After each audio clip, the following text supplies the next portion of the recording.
ओम शांति। आज का बहुत सुंदर विषय है मनसा से योग के विभिन्न प्रकार के प्रयोग।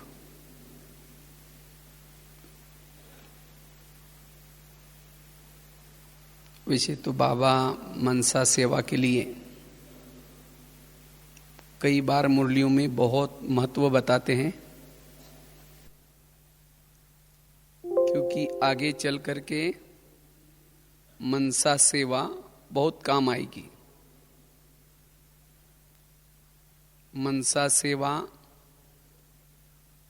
एक जगह पर बैठ करके दूर दूर तक की सेवा की जा सकती है।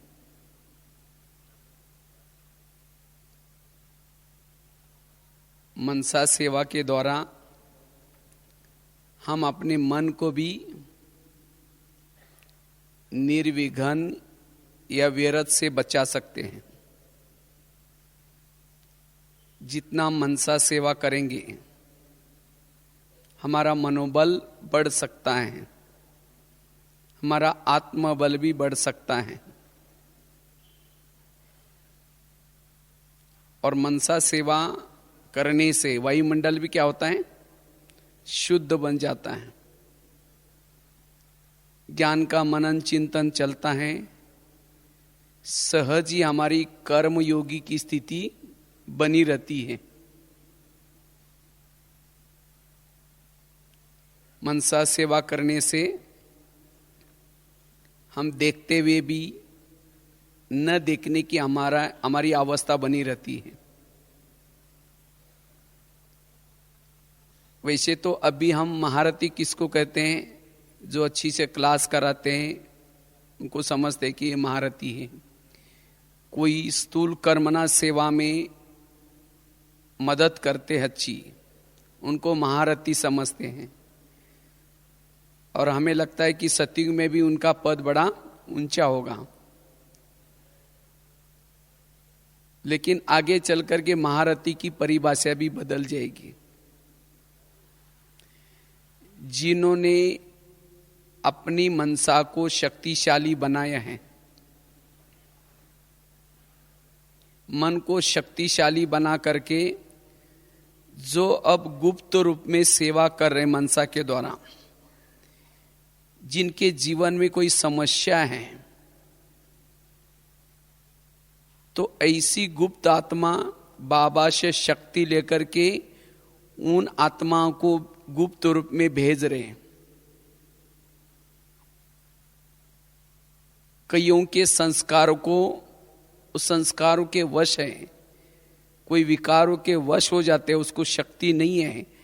लेकिन कोई ऐसी गुप्त आत्मा, ऐसी आत्माओं को भी सकाश दे करके उनको गुप्त रूप में मदद कर रहे हैं। तो ऐसी आत्मा का पुण्य बहुत बढ़ता है और आगे चल करके लोग उन आत्माओं के ऊपर प्रभावित होंगे जो मनसा सेवा कर रहे हैं। अभी हम ज्ञान के द्वारा किसी को प्रभावित करते हैं, आगे चल करके ज्ञान कोई सुनेगा नहीं। लेकिन जो ऐसे गुप्त मदद कर रहे, शक्ति दे रहे, उनको ढूंढते हुए लोग जाएंगे। तब पता चला कि इन्होंने कितनी गुप्त सेवा की है। और वो बहुत सारे भक्तों की निर्मति कर सकेंगे। इसीलिए बाबा कहते, बच्चे ये सेवा अब बढ़ाओ। अब लोगों को जरूरत है शक्ति की, बल की। लेकिन ये सेवा करने का आधार है ऐसी मनसा सेवा हम करें। इसके लिए हमारा मन निर्विघ्न चाहिए। उसका आधार है मन निर्विघ्न मन, व्यर्थ संकल्प विकल्प से मन और बुद्धि फ्री। वही यह मनसा सेवा कर सकता है। और इसीलिए इस सीजन की जितनी भी मुरलियां चली बाबा की, बाबा ने कहा ना बच्चे निर्विघ्न बनो। जो विघ्नों में हैं, चाहे आपस के विघ्न, चाहे खुद के संस्कारों के विघ्न, विघ्न वाला ये सेवा नहीं कर सकता मनसा सेवा, क्योंकि उसका मन विघ्नों में बिजी है। वो दूसरों को क्या दे सकता है? उसका मन विघ्नों के कारण निगेटिव सोच रहे हैं। वो अपनी बाबा से शक्ति लेकर के उन आत्मा तक नहीं पहुंचा सकता, क्योंकि दूसरी आत्मा तक वो शक्ति पहुंचाने के लिए हमारा मनोबल मजबूत चाहिए। जिसके संकल्प पॉजिटिव, जिसके संकल्प कम, उसका मनोबल मजबूत होता है, और ऐसी आत्मा यह सेवा कर सकती है। इसीलिए इस सीजन में खास बाबा ने सदा खुश रहो, सदा निर्विघ्न रहो, कुछ भी हो जाए निर्विघ्न बनना है, व्यर्थ संकल्प से मुक्त बनो। इस प्रकार की पूरी सीजन की मुरलियों का निचोड़ रहा, क्योंकि बाबा चाहता है कि हर बच्चा अब वायुमंडल को परिवर्तन करने की, प्रकृति के 5 तत्वों को परिवर्तन करने की, अन्य आत्माओं को भी बल देने की सेवा करें। इसलिए ऐसी सेवा करने के लिए अपने मन को तैयार करना है।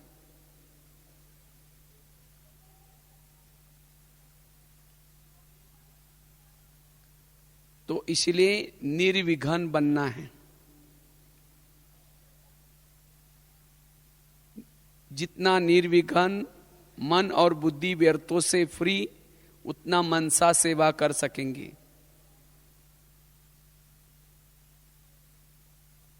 और अनेक भक्तों की निर्मति कर सकेंगे। वाचा सेवा केवल लिमिटेशन कर सकते हैं। जितनी हमारी वाणी जितनी दूर तक पहुंचती है, वहां तक लोगों की सेवा कर सकते हैं, लेकिन मनसा के द्वारा दूर दूर तक की आत्माओं की भी सेवा कर सकते हैं। अब ब्रह्मा बाबा वतन में बैठ करके ये मनसा सेवा कर रहे हैं। इसलिए बाबा ने नारायण का पद ऐसा प्राप्त नहीं किया, बाबा ने ये पालना की है संगम युग में। अभी भी वो पालना कर रहे ब्राह्मणों की। जो ज्ञान में नहीं है उनको भी ज्ञान में लाने की मनसा के द्वारा सेवा कर रहे बाबा। अभी कुछ दिन पहले एक महाराष्ट्र का कोई एक भाई मेरे पास आया था, तो उसने अपना अनुभव बताया ज्ञान में कैसे आया। वो था मुस्लिम भाई, तो उसको अल्लाह को ढूंढने की बहुत मतलब लगन थी। तो कई सालों से वो रोजा रखता था। तो बहुत मतलब अल्लाह को उसको मिलना है ऐसा उसकी बहुत अंदर से तमन्ना थी। तो पानी का बूंद भी अंदर नहीं लेता था, इतना रोजा वो कड़क रखता था। तो उसने अनुभव में बताया, रात को 2:30-3 बजे जब वो सोया था, तो उसी समय एक उसने कहा कि एक बुजुर्ग व्यक्ति मतलब बहुत जैसे प्रकाशमय शरीर वाला व्यक्ति आया, और उसने जो चद्दर वड़ी थी उसको निकाला और हाथ को खींच करके कहा, मैं कब से आया हूं और फिर भी तुम मुझे ढूंढ रहे हो, चलो मैं दिखाता हूं। खींच के उसको लेके गया और कहा, ये झंडा दिखता है, ये बिल्डिंग है, वहां मैं आया हूं, तुम वहां मुझे आकर के मिल लेना। तो अचानक उसकी नींद खुली। उसको लगा ये क्या हो गया मेरे साथ, उसको लगा कोई स्वप्न होगा। लेकिन वो व्यक्ति उसको, उसका आकर्षण उसको बहुत अच्छा लगा। 2-2:30 बजे की बात थी। फिर जैसे कि वैसे सोने की कोशिश की, नींद नहीं आई। वो बात याद आने लगी फिर उसने सोचा कोई स्वप्न होगा, छोड़ दो। फिर दूसरी दिन वो गया नहीं। फिर दूसरी दिन रात को फिर ऐसा ही हुआ, फिर खींच करके लेके गए, कहा कि मैं वहां आया हूं। फिर दूसरे दिन वो हिम्मत करके, उसको पता तो चला कि अपने ही शहर में वो बिल्डिंग भी है, झंडा भी है। दूसरे दिन जैसा कि वैसा वो चला गया वहां। तो वहां कुछ बहनें थी, वो सफेद साड़ी वाली बहनें देख करके उसको लगा कोई गलत जगह पर मैं पहुंच गया हूं। वापिस आया, उसकी हिम्मत नहीं हुई अंदर जाने की। फिर तीसरी दिन ऐसा ही किया, कहा कि तुम गए नहीं, फिर भी मैं आया हूं, तुम मुझे ढूंढ रहे। फिर तीसरे दिन वो भाई क्या करता है, हिम्मत करके गया, क्योंकि 2-2:30 बजे रात को होता था, इसलिए उसको फिर नींद नहीं आती थी, वही बातें याद आती थी। जब तीसरी दिन गया तो वहां बहनों को जाकर के हिम्मत करके पूछा, यहाँ एक कोई बुजुर्ग व्यक्ति रहता है और मुझे उसे मिलना है। तो बहनों ने कहा, भाई यहाँ तो बहनें रहते, ब्रह्मा कुमारी आश्रम है, यहाँ कोई बुजुर्ग व्यक्ति भाई वगैरह कोई नहीं रहते। तो बहनों ने समझ लिया कि बाबा ने उसको कुछ टचिंग किया होगा, इसीलिए आया होगा। कहा कि आप आए हैं तो इसे थोड़ा म्यूजियम देख के जाओ। जब वो म्यूजियम देख रहा था, जो तीसरा वाला चित्र था, त्रिमूर्ति वाला, ब्रह्मा बाबा का चित्र देखते कहा, यही बुजुर्ग व्यक्ति है, मुझे 3 दिन से आने के लिए कह रहे हैं, इससे मुझे मिलना है। तो बहनों ने समझ लिया कि बाबा ने इसको क्या किया है, यहां तक लाया। तो कहा कि आप 7 दिन का कोर्स करो। ये तो हमारे बाबा ही अव्यक्त हो गए, समझाया। फिर 7 दिन का कोर्स किया और तब से वो पक्का बीके हो गया। तो एक घटना में आपको बताया, ऐसी बहुत सारी जो विदेश में जो बाबा ऊपर से अव्यक्त रूप में मनसा के द्वारा सेवा कर रहे, पालना का कार्य कर रहे हैं। किसी के अंदर कुछ संस्कार है, कोई पुरुषार्थ में ढीला है। अभी भी मुझे एक बहन ने फोन किया था, कहा कि मुझे बाबा इतना मतलब जल्दी रोज कोई जैसे कोई शक्ति दे रहा है, बल दे रहा है, और कहा कि आपको 108 रतन में आना है, माला में आना है, और उसके लिए सवेरे जल्दी उठा करके जैसे कोई सखास दे रहे हैं। तो ये बाबा मनसा के द्वारा सेवा कर रहे हैं। तो ऐसे भी हमें भी क्या करना है, जो हमारे भगत हैं उन भक्तों का आह्वान करना है, जो अन्य आत्माओं की भी पालना करनी है, ये मनसा के द्वारा कर सकते हैं। लेकिन ऐसे प्रयोग करने के लिए हमारा मन बुद्धि व्यर्थों से मुक्त हो, निर्विघ्न हो। क्योंकि और इसे हमारा योग भी बड़ा सरल लगेगा। आज कईयों को योग के प्रॉब्लम्स हैं, कहते योग नहीं लगता, योग में मन भटकता है, बुद्धि भटकती है। क्यों? क्योंकि योग करते समय कोई विजन नहीं, कोई दृश्य नहीं लेते हम लोग, और केवल हम मन के द्वारा योग करते हैं, और जिसके कारण योग में कोई प्रयोग नहीं, कोई मन के बुद्धि के सामने कोई लक्ष्य नहीं, और जिसके कारण बुद्धि भटकती है, मन भी भटकता है। क्योंकि योग उनको बड़ा सरल होता है जिन्होंने बुद्धि के सामने कोई विजन अर्थात दृश्य, क्योंकि बुद्धि दृश्य की भाषा जानती है। जहां दृश्य दिखता है, बुद्धि का प्रभाव उसके ऊपर होता है। अगर हम योग में बुद्धि के सामने कोई दृश्य नहीं लेते हैं, कोई विजन नहीं लेते हैं, तब फिर योग में प्रॉब्लम्स आते हैं। हम केवल मन को विचार देते हैं, मैं आत्मा हूं, मैं शांत स्वरूप हूं, मैं शक्ति स्वरूप हूं। जब विचार देना बंद करते हैं तो सारा दिन बुद्धि ने जो देखा है, जिस बातों का विजन बुद्धि के सामने है, उसी बातों के मन में विचार आना शुरू हो जाते हैं। फिर कहते ये क्या हो गया, फिर कहे मैं आत्मा हूं, मैं शांत स्वरूप हूं। इसीलिए योग में जब भी हम बैठते हैं, बैठ करके विभिन्न प्रकार के प्रयोग करने हैं। बुद्धि के सामने विभिन्न प्रकार के विजन लेने हैं, और जब हम विजन लेकर के योग करेंगे तो योग भी हमें सरल अनुभव होगा और उससे प्रयोग भी हो सकेंगे। इसलिए हमें रोज क्या करना है, अलग अलग प्रकार के बुद्धि के सामने दृश्य बना करके प्रयोग करने हैं, और उस प्रयोग के द्वारा हम सहज ही अशरीरी बन सकेंगे, सहज ही वायुमंडल को परिवर्तन कर सकेंगे, जिसको ही बाबा कहते हैं मनसा सेवा। तो ऐसे हमें क्या करना है, योग में अलग अलग प्रयोग करने हैं। समझो अशरीरी स्थिति का अनुभव करना है, शरीर से मैं आत्मा अलग हूं, इसका प्रयोग करना है। उसके लिए बहुत सुंदर एक विजन है, दृश्य है। बाबा हमें से कहता है शरीर हमारी क्या है, गाड़ी है, और आत्मा उसका क्या है, ड्राइवर है। जैसे रोज गाड़ी का ड्राइवर क्या करता है, अपनी गाड़ी को गैरेज में लगाता है, और गाड़ी को गैरेज में लगा करके गाड़ी के अंदर नहीं सोता, सोने के लिए क्या कहां जाता है, अपने घर में जाता है। इसी तरह शरीर में हमारा क्या है, गाड़ी है, और आत्मा उसका कौन है, ड्राइवर है। तो हमें भी रोज सारा दिन इस गाड़ी को घुमा करके सेवा करके रात को सोने से पूर्व उसको गैरेज में रखनी है। गैरेज कहाँ है, जो बेड है, बिस्तरा है, वो शरीर का गैरेज है। तो गैरेज को, गाड़ी को गैरेज में रख दिया। जैसे वो ड्राइवर क्या करता है, गाड़ी को गैरेज में लगाता है, लॉक करता है, कवर ढकता है, गाड़ी को नमस्ते करते अपने घर में जाता है। और आजकल ते मकान कैसे बनाते हैं, नीचे से पिलर उठा करके नीचे पार्किंग गाड़ी का रहने का ऊपर होता है।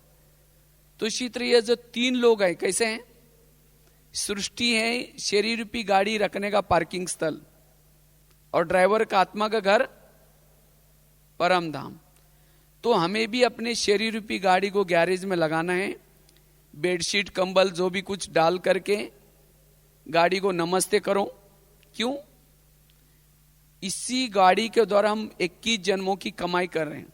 भले बुजुर्ग हैं, बीमार हैं, कैसी भी है, लेकिन 21 जन्म में जो गाड़ियां मिली सतयुग में, 84 जन्म की गाड़ियां, उससे भी सबसे महत्वपूर्ण गाड़ी संगम युग की है। तो गाड़ी को नमस्ते करो, कवर बेडशीट डाल करके मन बुद्धि से कहां जाओ, अव्यक्त वतन में।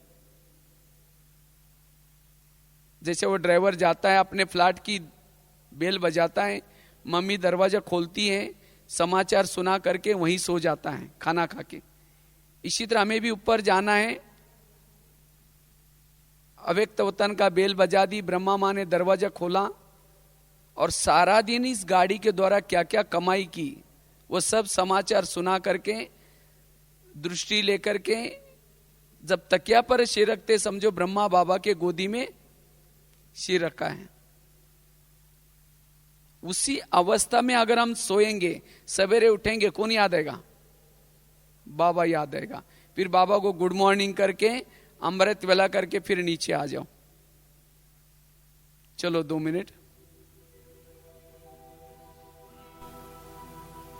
प्रेम से बस दो घड़ी,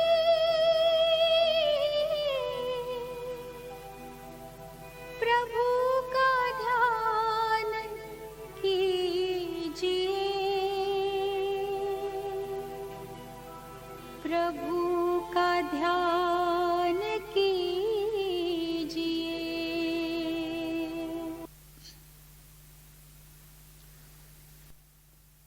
तो बात चल रही थी, अगर हम ऐसे विजन बना करके करते हैं, जैसे अभी बताया कि शरीर गाड़ी है, आत्मा उसका ड्राइवर है। अगर रात को सोने के पहले अगर इस तरह से हम ये अभ्यास करते हैं, तो सवेरे उठते ही अमृत वाला भी बहुत अच्छी होगी। और फिर जब अमृत वाला करके ऊपर से जब नीचे आते हैं, तो सहज सारा दिन अनुभव रहेगा, मैं आत्मारूपी ड्राइवर ऊपर से आया हूं।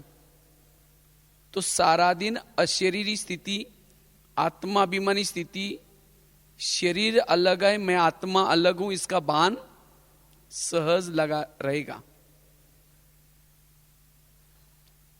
नहीं तो रात को सोते समय हम क्या करते हैं, बिस्तर डाल दिया, गुड नाइट कर दिए, बाबा कहते बाबा आज तो बहुत थक गए, घर में मेहमान आए थे, उसने मुझे ऐसा बोला वैसा बोला, ऐसे सोचते सोचते इस शरीर में सो जाते हैं।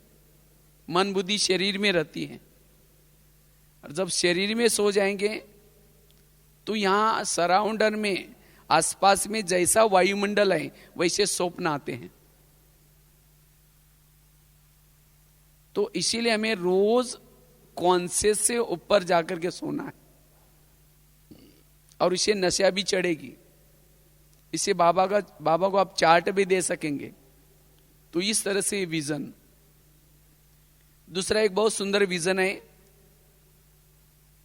कभी बाबा कहते बच्चे तुम तो शिव शक्ति हो, तुम पवित्रता की देवी हो। तो कोई भी सोमानों का अनुभव करना है, उसका एक प्रकार का दृश्य बनाना है। केवल ये नहीं कहना है मैं देवी हूं, मैं शिव शक्ति हूं, शिव शक्ति हूं। तो इस सोमान का हम कैसे अभ्यास करें जो योग में भी उसका अनुभव रहे और सारा दिन भी उसका अनुभव रहे, कर्मों में भी याद रहे और योग में भी याद रहे। और कोई भी विजन, समझो कल कोई आपको सोमान का अभ्यास करना है, लेकिन उसकी शुरुआत आपको रात को सोने से पहले ही करनी है। तो जब जैसे बताए कि मैं शिव शक्ति हूं, पवित्रता की देवी हूं, इस विजन का प्रयोग करना है। इसे मनसा सेवा भी कैसी करनी है। जैसे बताए कि रात को सोने के पहले हम ऊपर जाकर के सो गए, फिर उसी समय अमृत वाला उठे, और उठने के बाद सामने बाबा के सामने हैं, तो उस समय जैसे बाबा आपको याद दिला रहे हैं, बच्ची तुम साधारण नहीं हो, तुम शिव शक्ति हो, तुम पवित्रता की देवी हो। और आप उस बाबा की इन बातों को सुन रहे हैं मुख कानों से, और सुनते समय जैसे आपको एक नशा चढ़ रहे हैं, और बाबा कह रहे हैं तुम घबराओ नहीं, मैं तुम्हें अनेक अस्त्र शस्त्र देता हूं। क्या तुम्हें अपने भक्तों की पुकार सुनाई नहीं पड़ती? मंदिरों में तुम्हारे भगत तुम्हें पुकार रहे हैं, और कल पहले भी तुमने असुरों का संहार किया था, और वही कार्य करने का समय आ पहुंचा है।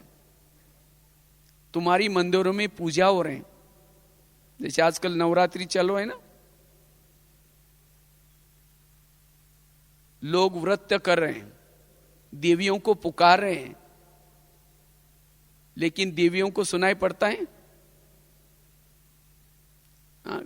हम तो ब्रह्मा कुमार कुमारी वही बाजू में कोई घंटी बजा बजा करके देवी का आह्वान कर रहे हैं, व्रत कर रहे हैं, सुनाई पड़ता है? कईयों को तो अलार्म नहीं सुनाई पड़ता, भक्तों की तो बात ही छोड़ो। फिर जो बाजू में लगा हुआ अलार्म ही नहीं सुनाई पड़ रहे हैं, तो भक्तों की घंटी कैसी सुनाई पड़ेगी? बाबा कहते बच्चे ध्यान से सुनो। जैसे ब्रह्मा बाबा को अगर कोई बांधी लिया, पुकारती थी, तो बाबा की नींद फिट जाती थी, बाबा उठ करके उनको सकाश देते थे। तो इसी तरह केवल बाबा को ही नहीं पुकारे, लेकिन हम सभी भगत इष्ट हैं, तो हमें सभी को भी पुकार रहे कहीं ना कहीं। लेकिन वो पुकार सुनने के लिए अशरीरी स्थिति चाहिए। तो जैसे बाबा आपको कह रहे कि बच्ची तुमने कल पहले भी यह कार्य किया था, फिर से वही कार्य करने का समय आ पहुंचा है, और उसके लिए तुम्हें अब वो कार्य करना है। तुम घबराओ नहीं, मैं तुम्हें सर्व शक्तियां देता हूं। तो ये दृश्य जैसे आप अव्यक्त वतन में बैठे हैं और ब्रह्मा बाबा के तन में शिव बाबा हैं और आपको बोल रहे हैं, और सर्व शक्तियां बाबा आपको दे रहे हैं, और साथ में कहते हैं कि तुम घबराओ नहीं, मैं तुम्हें ड्रामा की ढाल देता हूं, पवित्रता का कवच देता हूं,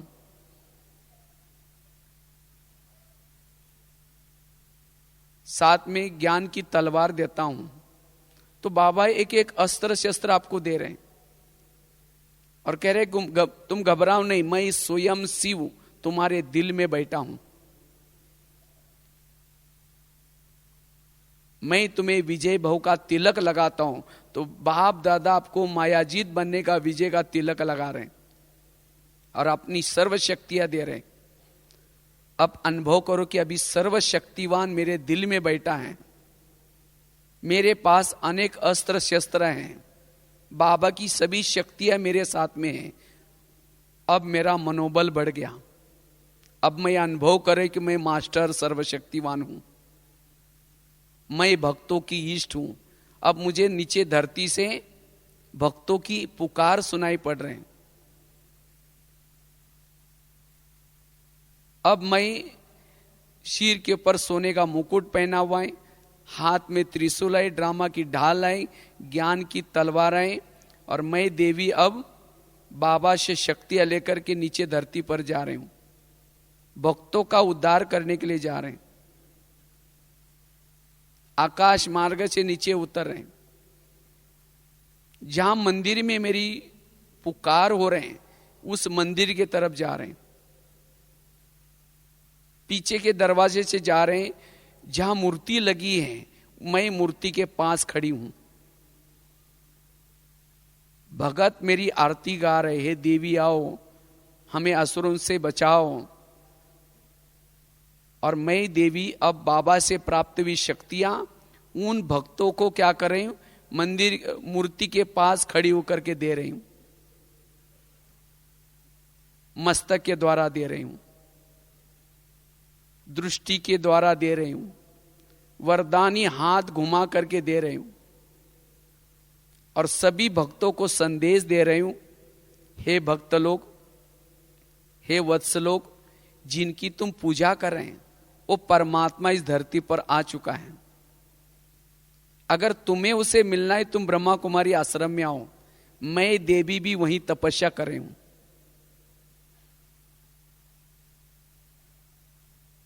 इस तरह से उनको संदेश देते हुए भक्तों को साक्षात्कार करा रही हूं।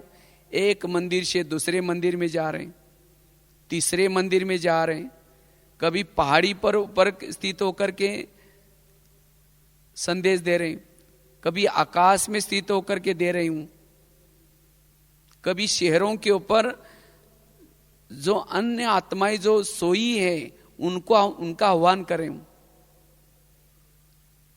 तब जो भी बीके बनने वाले हैं, ज्ञान में चलने वाले हैं, उनको आभास होगा कि कोई देवी मुझे पुकारे हैं, कोई देवी मुझे बुला रहे हैं। बैठे योग में, और इस तरह से हम इसको कहते हैं मनसा सेवा। यह है मनसा सेवा।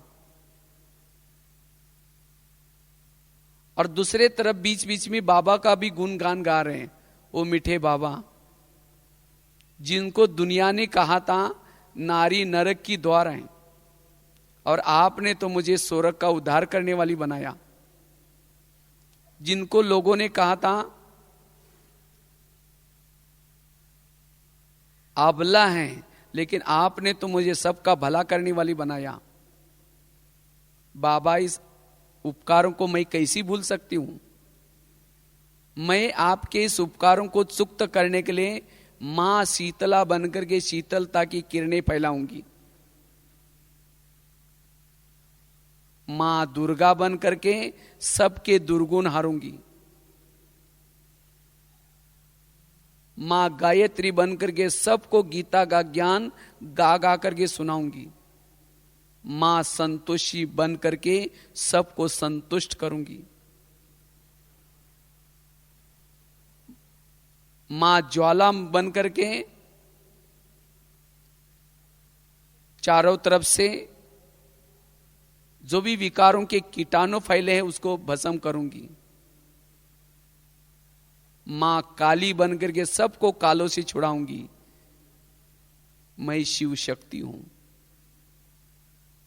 तो इस तरह से अगर हम योग में अनुभव करते हैं, पता ही नहीं चलेगा कि योग में मन भटकेगा भी नहीं, बुद्धि भटकेगी भी नहीं, बहुत आनंद आएगा। घंटों तक अगर हम बैठते योग में तो भी योग में व्यर्थ संकल्प नहीं आएंगे, क्योंकि इसमें बुद्धि भी बिजी हो गई, मन भी बिजी हो गया, सेवा भी हो जाएगी, वायुमंडल भी अच्छा फैलेगा। फिर सारा दिन भी उसी स्वरूप में, मैं शिव शक्ति हूं, मैं देवी हूं।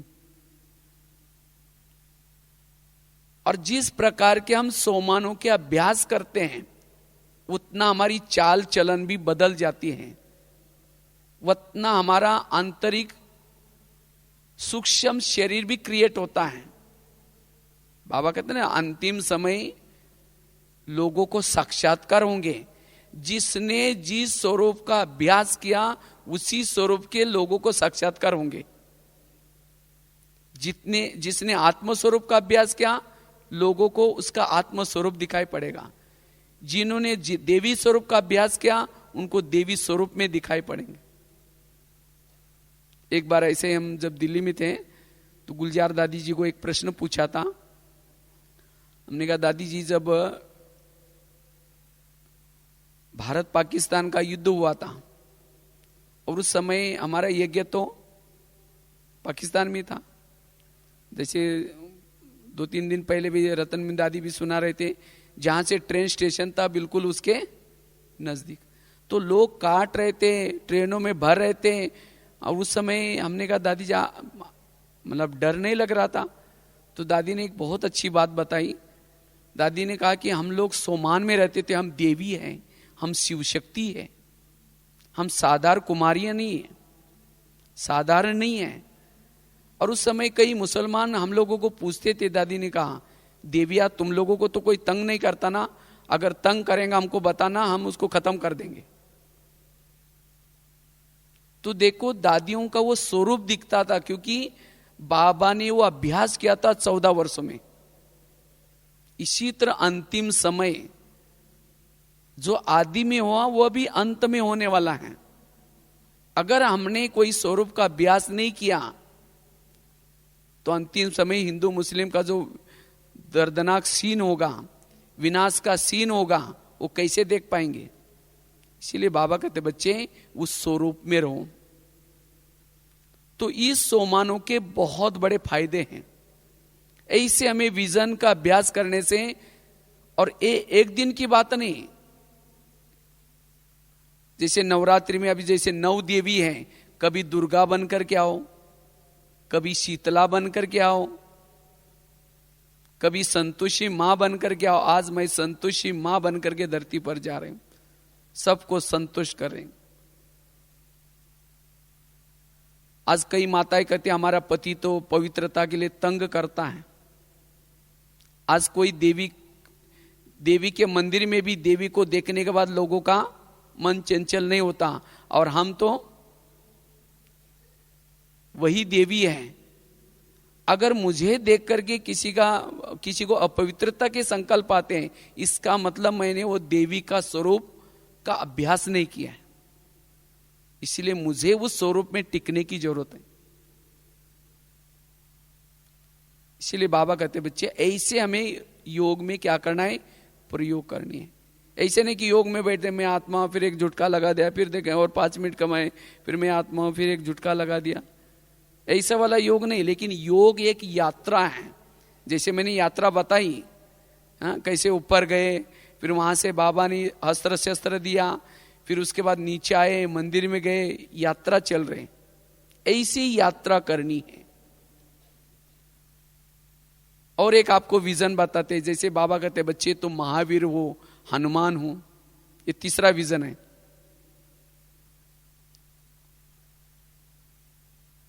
तो जैसे बताए कि मैं महावीर हूं, हनुमान हूं, तो जैसे रात को सोने के लिए हम जैसे बाबा के पास ऊपर गए और सवेरे उठते ही जैसे बाबा स्मृति दे रहे, बच्चे तुम साधारण नहीं हो, तुम महावीर हो, तुम हनुमान हो।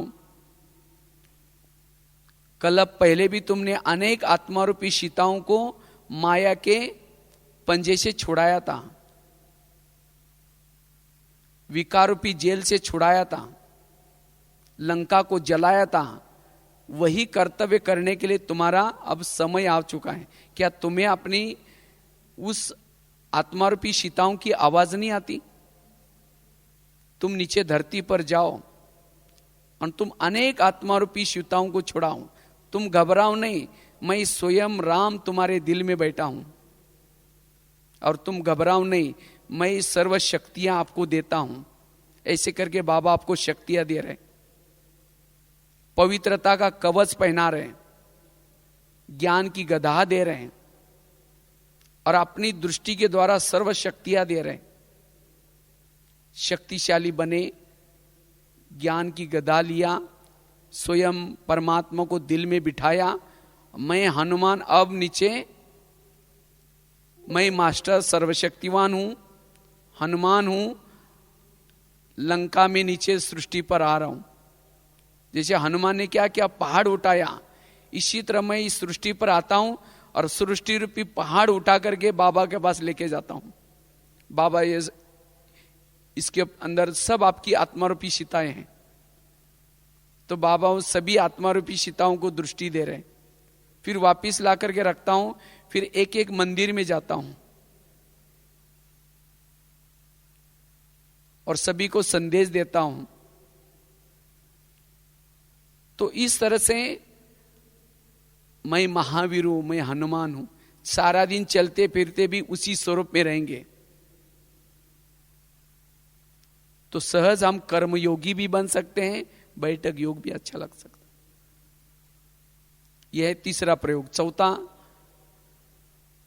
जैसे कई भाई बहने होते हैं, कोई विघ्न आए हैं, घर में कोई समस्या आई है और उनका योग नहीं लग रहा है, और वो योग कहां लगाते हैं, परम धाम में जाने की कोशिश करते हैं, लेकिन वो विघ्न रूपी बात याद आ रहे, अब करे क्या, परम धाम में तो टिक ही नहीं सक रहे।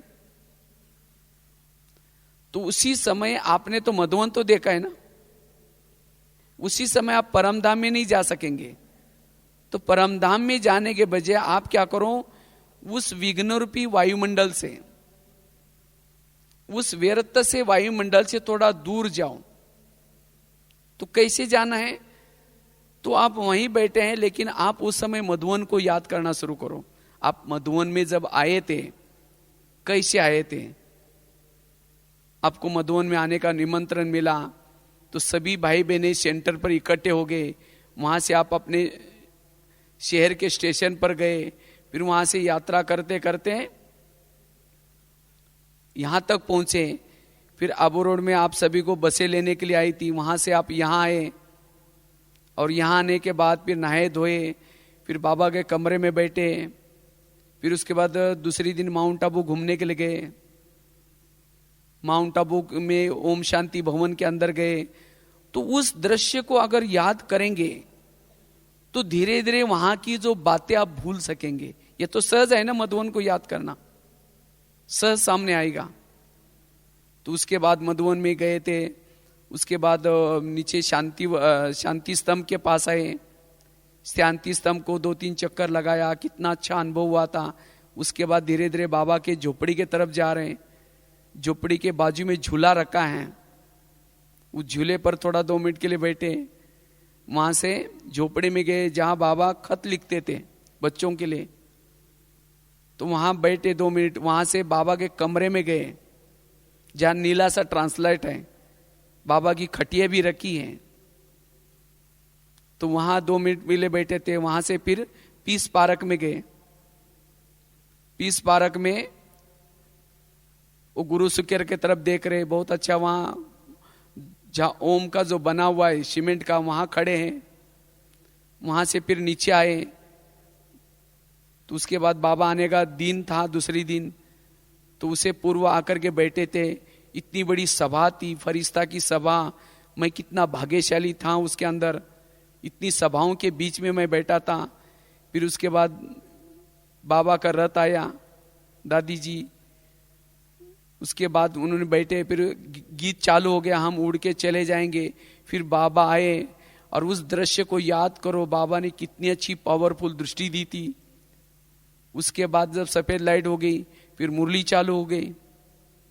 मुरली चलने के बाद बाबा ने क्या क्या उस मुरली में मुख्य बातें बताई थी वो याद करो। और उसके बाद फिर बाबा, बहुत दिल था कि जाकर के बाबा को गले लगे, लेकिन इतनी 25,000 की 26,000 की सभा थी, सिक्योरिटी बहुत मजबूत थी, इसीलिए चांस भी मिलना मुश्किल था। लेकिन बाबा ने एक मुरली में कहा था कि बच्चे आप कभी अव्यक्त वतन में आओ, वहां तो कोई सिक्योरिटी नहीं, आप वहां को गले लगा सकता हूं। उसके बाद में जैसे तपस्या धाम में गए, वहां से मैंने पीछे मुड़कर देखा, जो ओम शांति जो पहाड़ी पे लिखा है, तो जैसे वहां गए, वहां से ऊपर देखा, ऊपर देखते मेरा स्थूल शरीर प्रकाशमय हो गया। प्रकाशमय होते जैसे ऊपर उड़ते हुए जा रहा हूं, चांद सूरज के से भी पार जा रहा हूं, बिल्कुल अव्यक्त वतन के नजदीक पहुंचा हूं, जहां ब्रह्मा बाबा तपस्या कर रहे हैं। जब मैं नीचे से आते ही देखता है बाबा खड़े हो गए, और खड़े होकर के मुझे गले लगाया, फिर नीचे बिठाया, फिर पूछा कि बच्चे कैसा आना हुआ। तो कहो कि बाबा मैं मधुवन में तो आया था, लेकिन दिल था कि आपके गले मिले, लेकिन आपने एक मुरली में कहा था कि आप अव्यक्त वतन में आना, वहां लगाऊंगा, इसीलिए आया हूं। तो बाबा ने आपको बहुत अच्छा, जैसे जानकी दादी को गले लगाया जाता है वैसे मुझे भी गले लगाया, और मेरे मस्तक के ऊपर हाथ रखा, जैसे वो दृश्य सामने लाऊं, और हाथ रखते मेरा प्रकाश में शरीर भी गायब हो गया, मैं एक बिंदु आत्मा बन गई। उसी आत्मा को बाबा ने हाथ लिया, पावरफुल दृष्टि दी।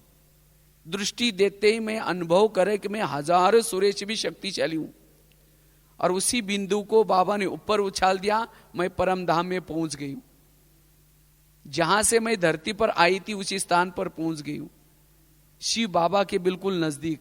मैं कितना भाग्यशाली हूं, यहां आने से मुझे बहुत सुख मिल रहे हैं। फिर मैं नीचे धरती पर देख रहे, धरती हिल रहे, भूकंप हो रहा है, लोग चिल्ला रहे, अच्छा मैं पहले आकर यहां पहुंच गई हूं, परम धाम में तो कुछ नहीं होने वाला। तो इस तरह से अगर ये दृश्य याद करेंगे, आपको जो विघन आया था, किसने कुछ बोला था, याद रहेगा, भूल ही जाएगा। तो ऐसे हमें क्या करना है, योग में, योग मनोरंजन से करना है। ऐसे नहीं कि कोई ज्यादा, कोई योग कोई तकलीफ वाला नहीं है, सहज योग। और उसके लिए ऐसे विजन, ये तो मैंने एक 4-5 बताया, हमने तो करीबन ऐसे 2000 विजनों के अभ्यास किए। ऐसे अगर रोज आप क्रिएटिव अगर अभ्यास करते हैं, आपको योग में बड़ा आनंद आएगा। इससे कर्म में भी सारा दिन आप योग युक्त रह सकते हैं।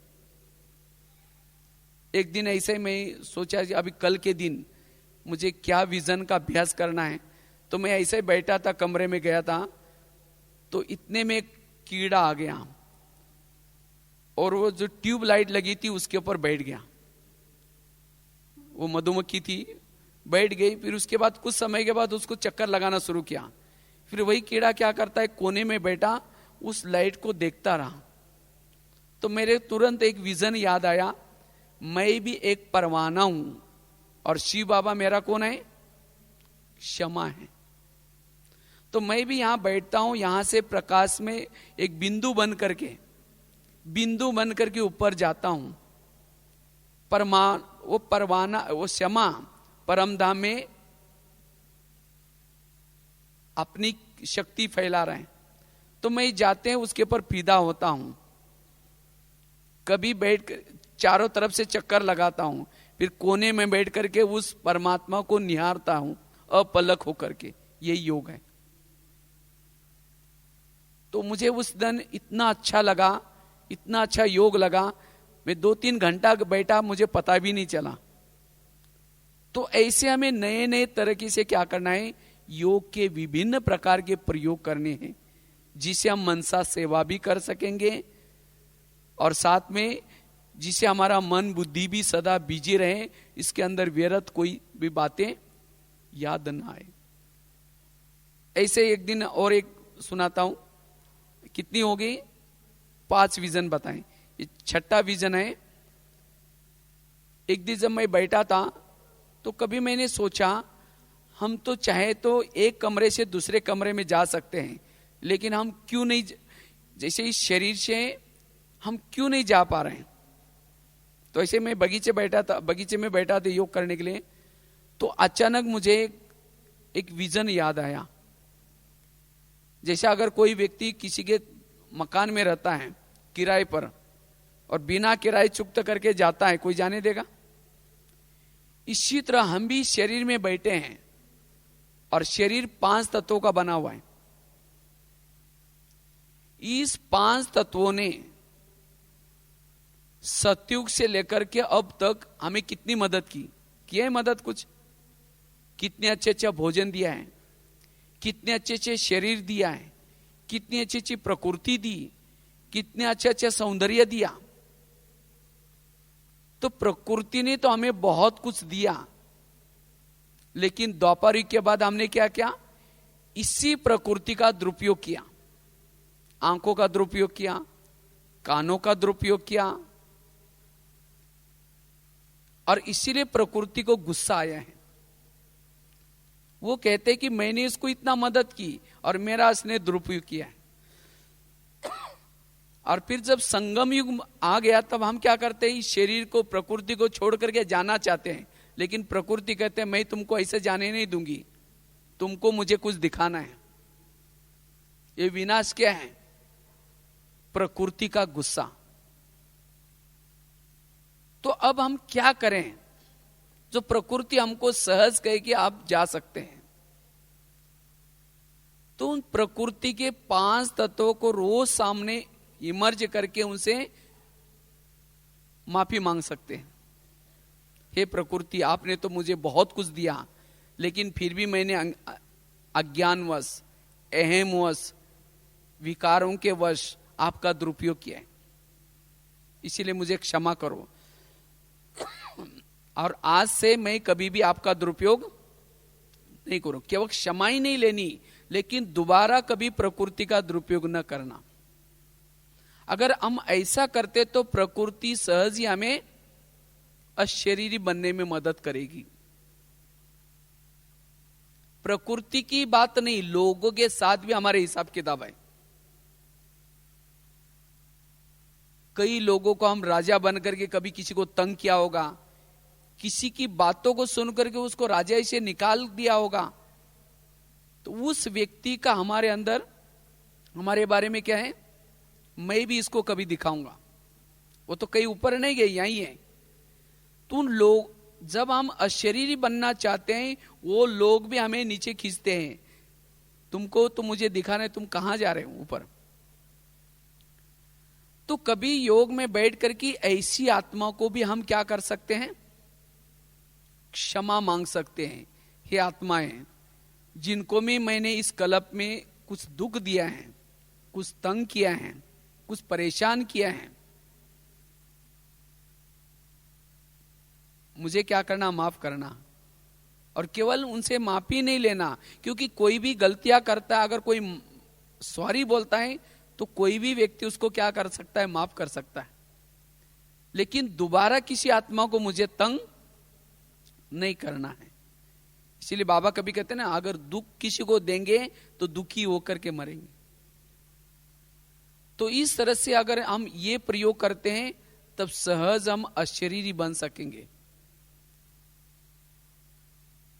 इसलिए प्रकृति से भी क्षमा, लोगों से भी क्षमा, और बाद में सारा दिन के दिनचर्या में हमें ध्यान, इस प्रकृति का दुरुपयोग नहीं करना है, स्वराज्य अधिकारी बन करके रहना है, और साथ में किसी को भी दुख नहीं देना है।